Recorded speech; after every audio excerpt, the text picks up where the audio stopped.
memang TKA ini dari tujuannya sendiri kan dia kan berbasis mata pelajaran ya, dan itu kurikulum. Tetapi ketika itu diintegrasikan dengan seleksi masuk perguruan tinggi, dia bisa menjadi salah satu alat yang membedakan, yang membantu universitas menyeleksi mana di antara anak-anak itu yang lebih baik.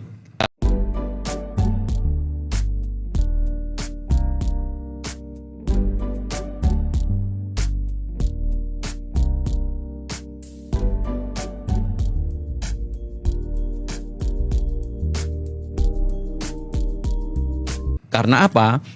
Ketika misalkan nih semua nilai rapot itu di-upgrade gitu. Anak-anak nilainya 90 semua.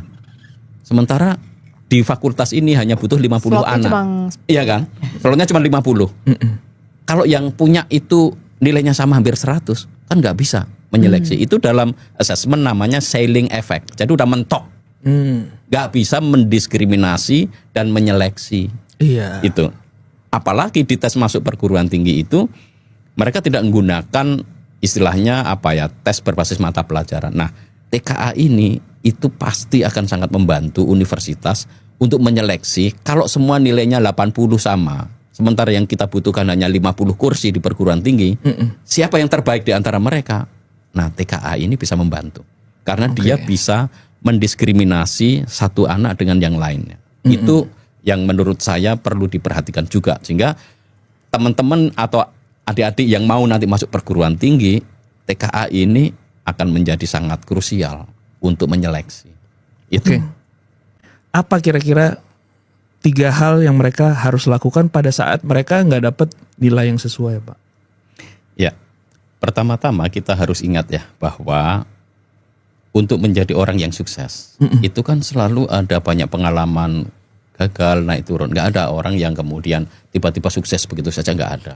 Ya. Dari pengalaman saya mengajar, saya pernah tuh ada anak, dia lulus Eptanas waktu itu, ujian nasional waktu saya ngajar di SMA, tapi dia oleh sekolah tidak diluluskan. Nggak diluluskan. Tahun berikutnya dia masuk di Fakultas Kedokteran UGM. Jadi artinya apa? Proses pembelajaran itu ya memang kita yang belajar. Jadi belajar itu nggak bisa diwakilkan. Itu intinya. Jadi ketika seseorang itu gagal, dia harus bisa belajar untuk melihat kegagalan itu sebagai bagian dari progres hidupnya. Kan nggak bisa kalau saya gagal diwakilkan orang tuanya atau gurunya, nggak bisa. Kita itu nanti kalau mati masuk surga neraka juga nggak bisa diwakilkan ya. Kayak ujian juga sama. Jadi kegagalan itu jelas bagian dari hidup kita, dan di era yang seperti sekarang itu siapa sih yang selalu berhasil terus? Situasi serba tidak pasti. Semakin orang banyak mengalami kegagalan, dia akan banyak belajar, dan dia saya yakin akan lebih sukses dibandingkan teman-teman lain yang nggak pernah punya kesempatan gagal.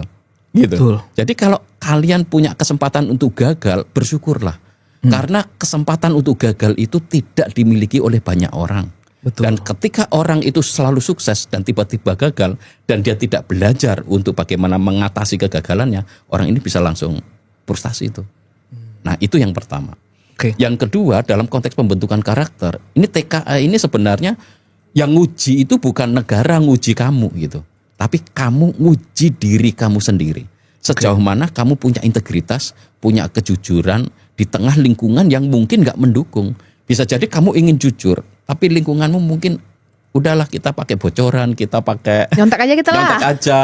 Ada alat yang canggih loh yang bisa pakai untuk kamu bisa dapat gitu. Nah, nilai-nilai itu seseorang itu berkarakter atau tidak, itu justru diuji ketika dia punya yang namanya otonomi moral. Otonomi moral itu adalah ketika kamu melakukan perbuatan baik, nggak perlu ada orang yang mengontrol, nggak perlu ada CCTV, nggak perlu ada orang lain, tapi kamu dan hati nurani kamu yang menjaga bahwa kamu adalah orang yang punya integritas.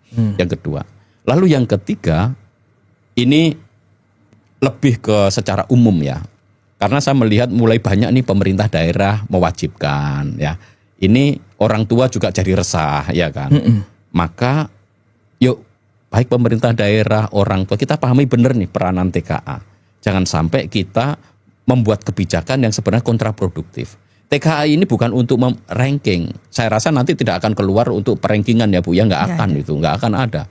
Tapi ya sudah, ini akan menjadi alat bagi sekolah dan daerah untuk selalu memperbaiki diri gitu. Bahwa anak-anaknya udah lulus, tapi kan guru kan tahu kualitasnya seperti ini sekolah kita. Nah, berarti akan ada sesuatu yang bisa mereka perbaiki menjadi lebih baik. Intinya untuk adik-adik nih, gak usah takut lah. Ujian itu bagian hidup kita, dan ujian itu membuat hidup kita itu lebih kaya, lebih bikin hidup lebih hidup lah. Hidup tanpa Lebih ada warna ya, cobaan, Pak, tanpa kegagalan. susah. Kalau saya sih apapun ya ujian itu harus kita hadapin. Dan terutama kalau kita gagal, itu adalah saat dimana kita mendapat kesempatan untuk mengolah hidup kita menjadi yang lebih baik, lebih kuat, lebih tangguh, dan itu yang membuat kita nanti akan sukses di masa depan. Ya. Gitu.